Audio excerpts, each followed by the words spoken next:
Understanding priorities.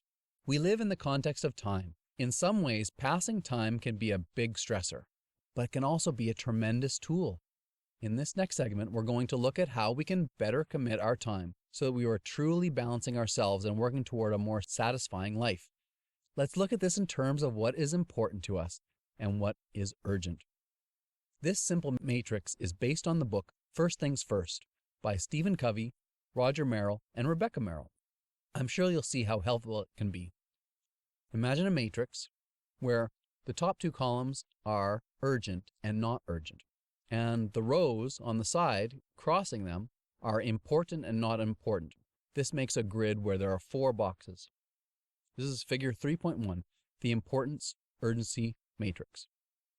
This is the simple importance urgency matrix. Let's take a look at this model. Along the top, we have urgent and not urgent. This is essentially about how much time pressure there is. If an activity must be done immediately, it is urgent.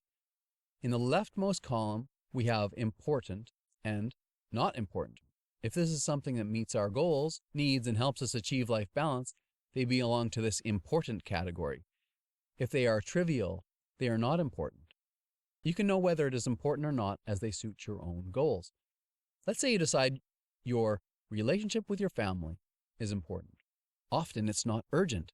How many times do things that are urgent but not important preempt those things that are important but not urgent?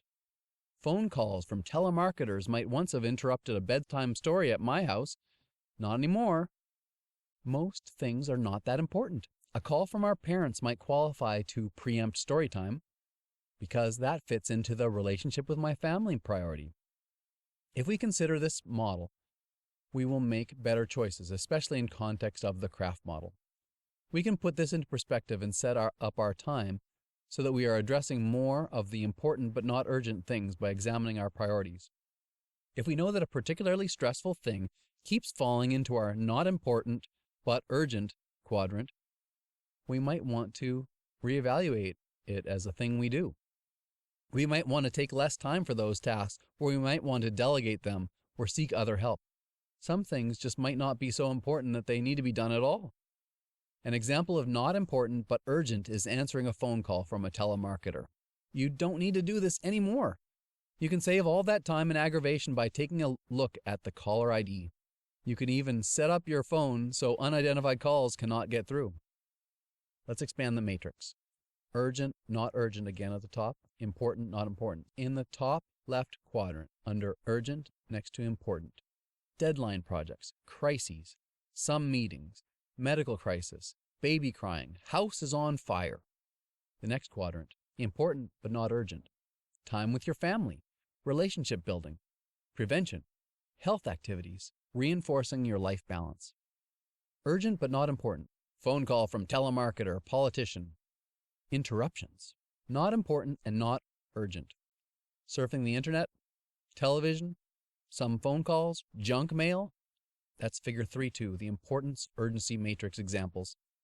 The most stressful of these are the important and urgent categories. Many of us spend our days putting out fires. This image is the epitome of important and urgent. You cannot let a fire, even a small one, burn uncontrollably. You must pay your bills. You must make payroll and pay your employees, and you must answer important mail and court or tax issues. There are many things that just come up that are very important and very urgent. Several of these tasks could also be handled earlier, before they become a crisis. This would be when they were important but not urgent. It just requires earlier action. So, schedule it. In fact, many of the things that get to your important and urgent quadrant might be promoted from issues that were not urgent a short while ago. Scheduling these earlier, doing the prevention work, or having someone take care of them for you can keep them from becoming more stressful. The importance, urgency, solutions, and strategy matrix. So, in the box with urgent and important is solution. Just do it. Under the not urgent but important, solution, schedule it. Under the urgent but not important, solution, delegate it. Under the not urgent and not important, solution, don't do it. This is the importance urgency matrix, solutions and strategies, figure 3.3. These simple solutions or strategy ideas can help you to minimize time with the unimportant tasks. These statements are clearly a simplification, but you get the idea. You'll be a lot happier if you minimize the time doing tasks which are not important.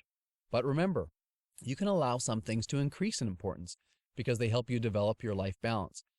So take your piece of paper and draw out your matrix and try to think about the things that you do on a daily basis. Is there anything you could delegate? Or could delegating and working together with your children, say cooking breakfast, help you turn a chore into a relationship-building event? As you think about it, you may find ways to enhance your life balance while fulfilling more of your priorities. Taking small steps like this can help you find your path to easy transformation. It is a simple consideration.